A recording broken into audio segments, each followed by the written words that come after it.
찬송가 342장으로 찬송하겠습니다. 342장 찬송입니다.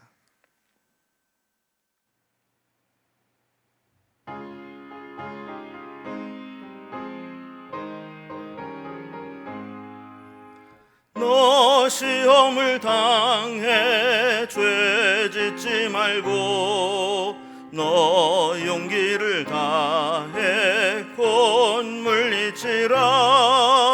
너 시험을 이겨 새 힘을 얻고 주 예수를 믿어 늘 승리하라.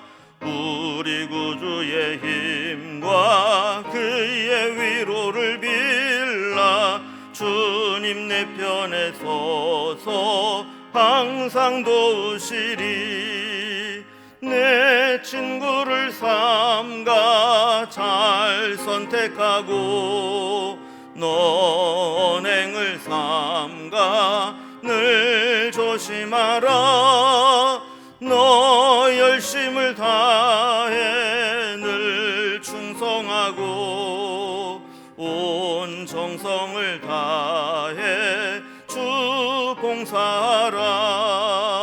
우리 구주의 힘과 그의 위로를 빌라. 주님 내 편에 서서 항상 도우시리. 잘 이기는 자는 상 받으리니 너 낙심치 말고 늘 전진하라. 내 구세주 예수 힘 주시리니 주 예수를 믿어 늘 승리하라. 우리 구주의 힘과 그의 위로를 빌라. 주님 내 편에 서서 항상 도우시리.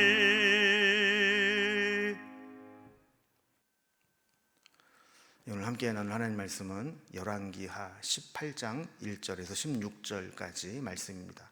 열왕기하 18장 1절에서 16절까지 말씀을 제가 봉독하겠습니다. 이스라엘의 왕 엘라의 아들 호세아 제3년에 유다 왕 아하스의 아들 히스기야가 왕이 되니 그가 왕이 될 때의 나이가 25세라. 예루살렘에서 29년간을 다스리니라.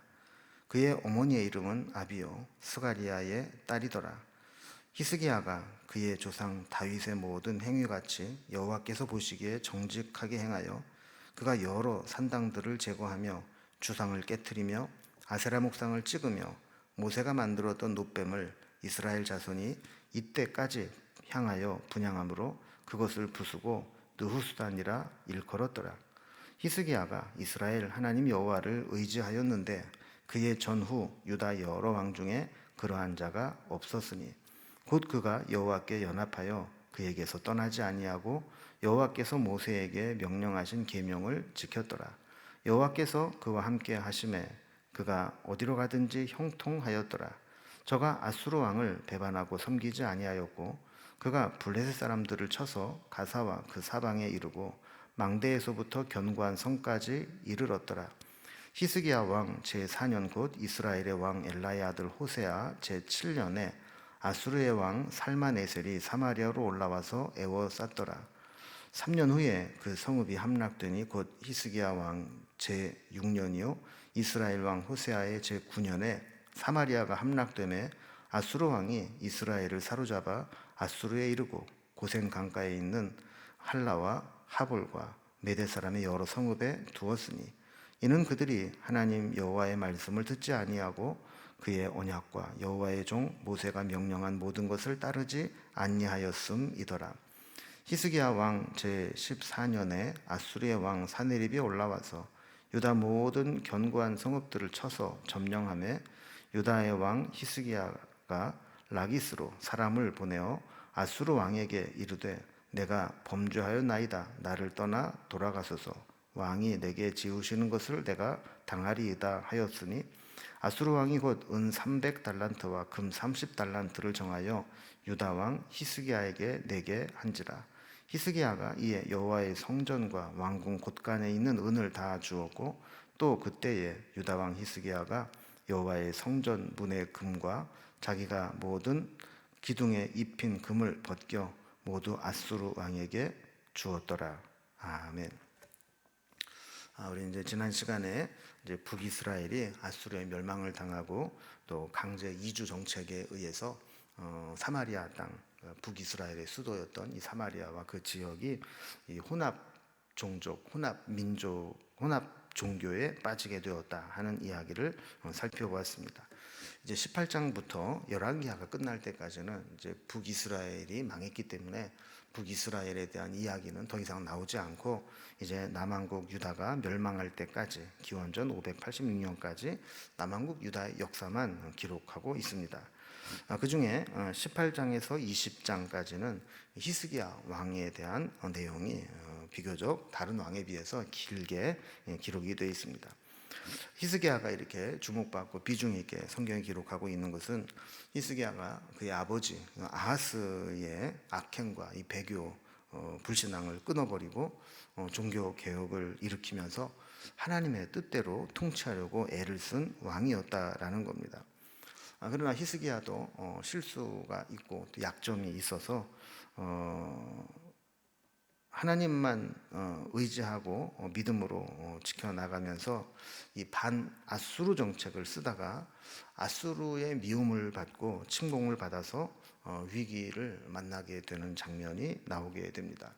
물론 이제 오늘 이제 이 사건이 다 끝나지 않고 앞으로 이 일로 인해서 계속해서 이 아수르의 공격을 받고 조롱을 받고 또 기도하면서 이겨내는 그런 장면이 이어지지만 어쨌든 히스기야는 개혁을 일으키면서 하나님이 함께 하시는 것을 느끼고 반아수르 정책을 쓰다가 이 아수르의 침공을 받는 그런 내용이 오늘 본문의 내용입니다. 먼저 오늘 본문을 단락별로 구분을 해보면 먼저 1절에서 8절까지는 히스기야의 통치와 평가에 대해서 기록을 하고 있습니다. 그리고 9절에서 12절까지 보면 북이스라엘이 멸망하는 것들을 회고합니다. 그러니까 히스기야가 있을 때 북이스라엘이 멸망하는 그 장면이 겹치기 때문에 그때 북이스라엘 상황이 어떠했는지 그리고 어떻게 망했는지 하는 것들을 기록을 하면서 히스기야나 남아있는 남왕국 유다가 똑같은 길을 가지 않도록 전철을 밟지 않도록 교훈으로 삼기를 원했던 것이죠. 13절에서 16절까지는 개혁을 일으키면서 하나님의 함께 하시고 힘을 주실 때 반아수르 정책을 쓰다가 아수르 사네립의 침공을 받게 되고 여기에 대해서 히스기야가 하나님을 온전히 의지하지 못하고 인간적인 방법으로 협상을 해서 돌려보내는 그런 장면이 나오게 됩니다. 자, 그럼 먼저 첫 번째 단락을 봅니다. 히스기야의 통치와 또 그에 대한 평가를 성경이 어떻게 하고 있는지 한번 살펴보겠습니다. 자, 1절에 보면 아하스의 아들 히스기야가 유다의 제 13대 왕으로 통치를 시작하게 됩니다. 2절에 보면 그는 25세 왕이 되어서 29년간 나라를 다스리게 됩니다.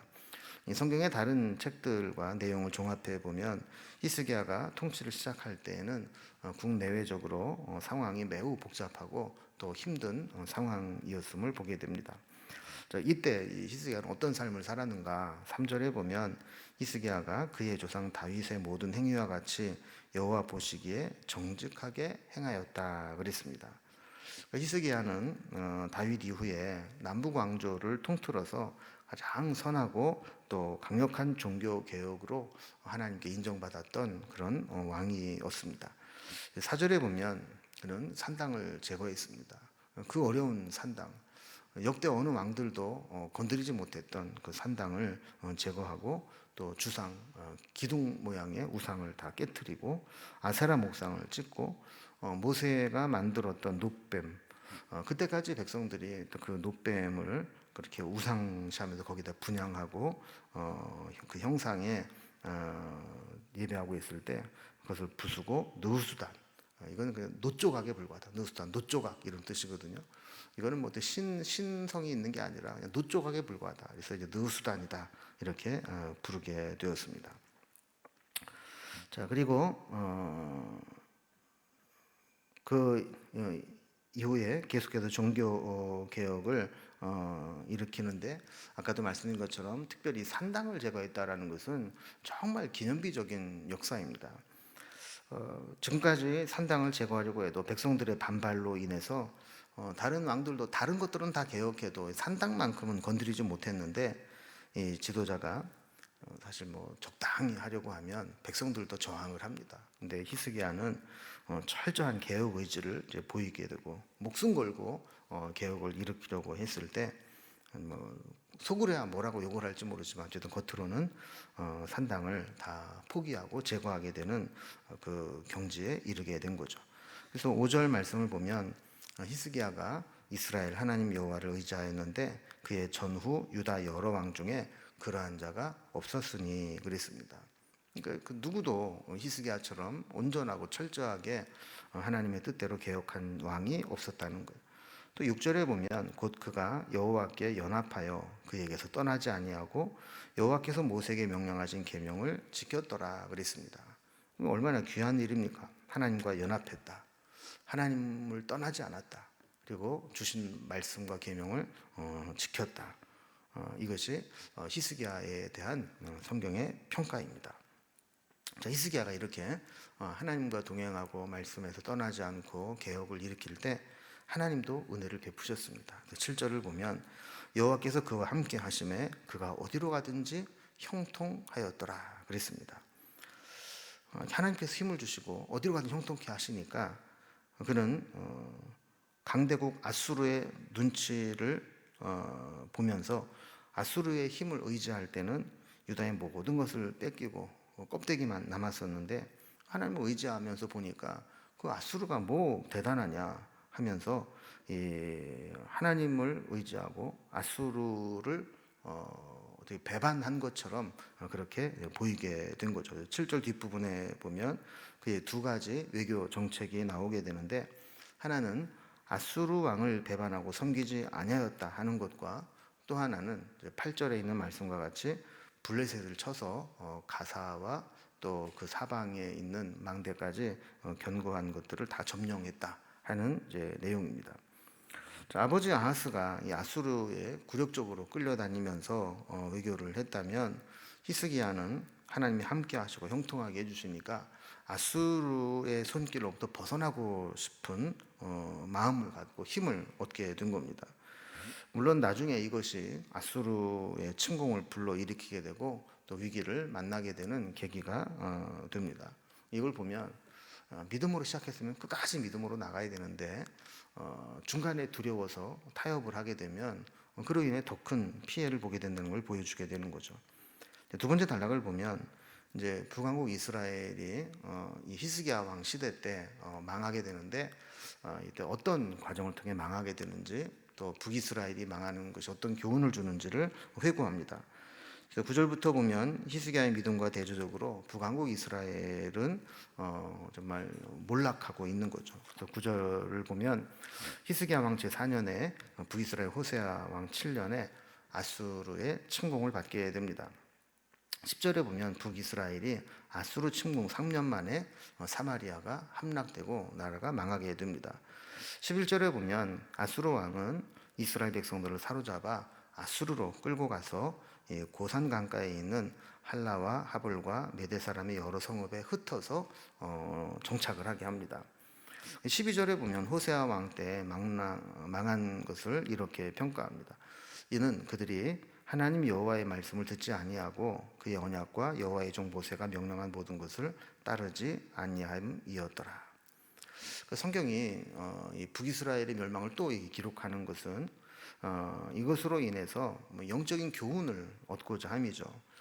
북이스라엘의 멸망은 어떤 군사적인 문제나 정치적인 문제가 아니라 하나님과의 관계의 문제였고 영적이고 신앙적인 문제였다라는 것을 역사를 통해 보여주고 있는 겁니다.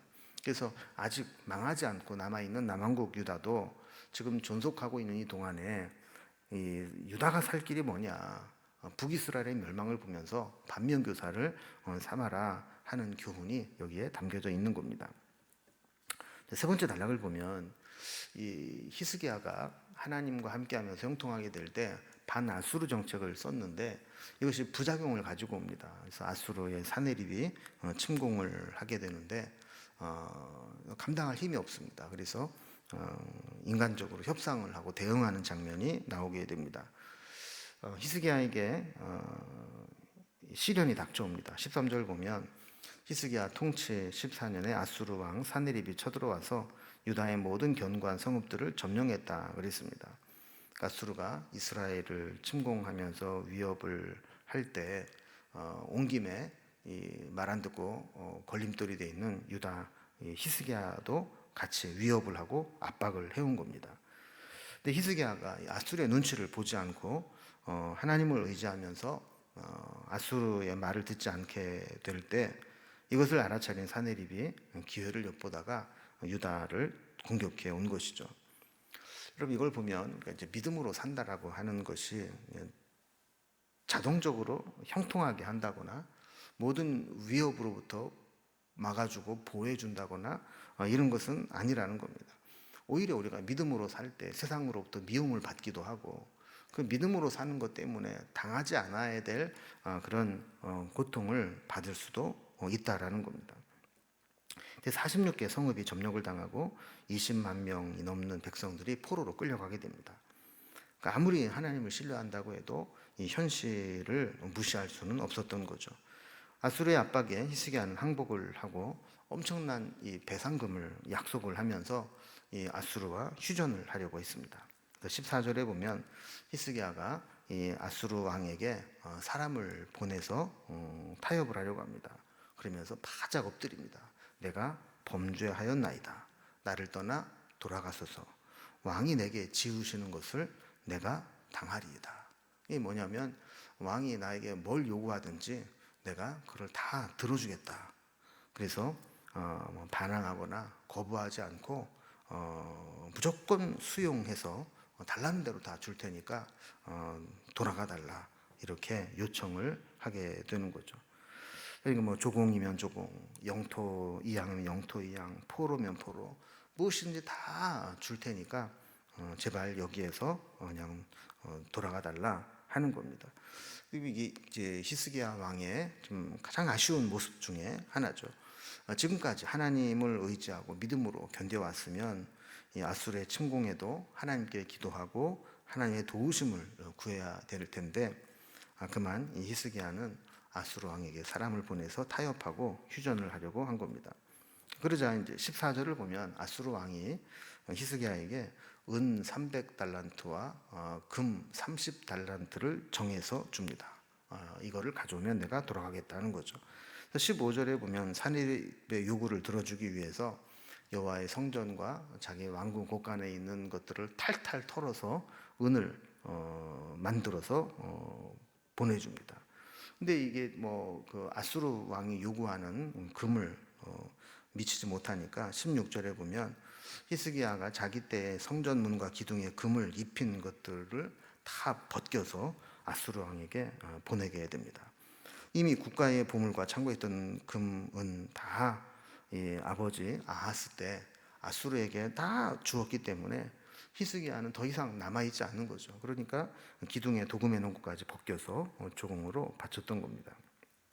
그래서 1차 아수르 침공이 일단락됩니다. 저를 말씀 보면 참 히스기야가 참 보기 드물게 그 아버지에게서 그 아버지의 불신앙과 배역과 나쁜 것들을 보고도 이 히스기야는 온전히 하나님을 섬기고 철저하게 개혁을 일으키고 하나님을 약속을 붙잡고 또 그로 인해서 하나님이 형통케 하신 은혜까지 입었던 그런 왕이었던 것을 보게 됩니다. 우리도 우리 상황과 환경에 상관없이 하나님만 붙잡을 수 있는 그런 영적인 부흥과 개혁의 운동이 일어나야 되겠다 하는 것이고 또 한 가지 생각해 볼 것은 지금까지 하나님을 믿고 의지해 왔으면 그 믿음을 끝까지 지켜야 되는데 이 위기를 만났을 때 히스기야가 인간적인 방법으로 위기를 모면하려고 했다라는 겁니다. 일단락은 졌지만 우리가 다음 시간에 살펴보겠지만 재차 침공한 아수르는 엄청난 조소와 모욕을 하게 되면서 치욕을 안겨주게 되죠. 이때 히스기야는 정신을 차리고 성전에 올라가서 기도하고 하나님을 붙잡게 됩니다. 우리도 믿음으로 시작했다면 끝까지 믿음을 지키고 하나님 말씀대로 믿음으로 살아가는 것을 배워서 우리의 삶에는 이런 그런 고통을 당하지 않고 끝까지 하나님 은혜로 살아갈 수 있기를 주님의 이름으로 기원합니다. 기도하겠습니다. 하나님 아버지, 히스기야는 그 당시에 북이스라엘이 망하고 또 아버지로부터 안 좋은 것들만 보고 자랐지만 하나님만 의지하고 다윗과 같이 행하여 하나님의 마음에 들었던 사람이 되었던 것을 보게 됩니다. 우리도 히스기야처럼 역사에서 좀 하나님을 잘 섬기고 하나님 뜻대로 살았던 인물로 기억될 수 있도록 도와주시옵소서.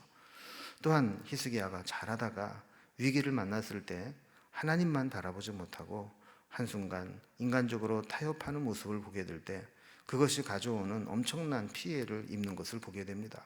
우리도 예수를 믿고 신앙을 시작했다면 끝까지 흔들림 없이 하나님만 붙잡고 의지하고 살아가는 신앙을 지킬 수 있도록 인도해 주시옵소서. 오늘 하루도 여러 가지 시험이 있을지라도 오직 하나님만 붙잡고 믿음으로 살아가기를 소망하며 예수님의 이름으로 기도드리옵나이다. 아멘. 각자의 기도 제목들로 자유롭게 기도하시겠습니다.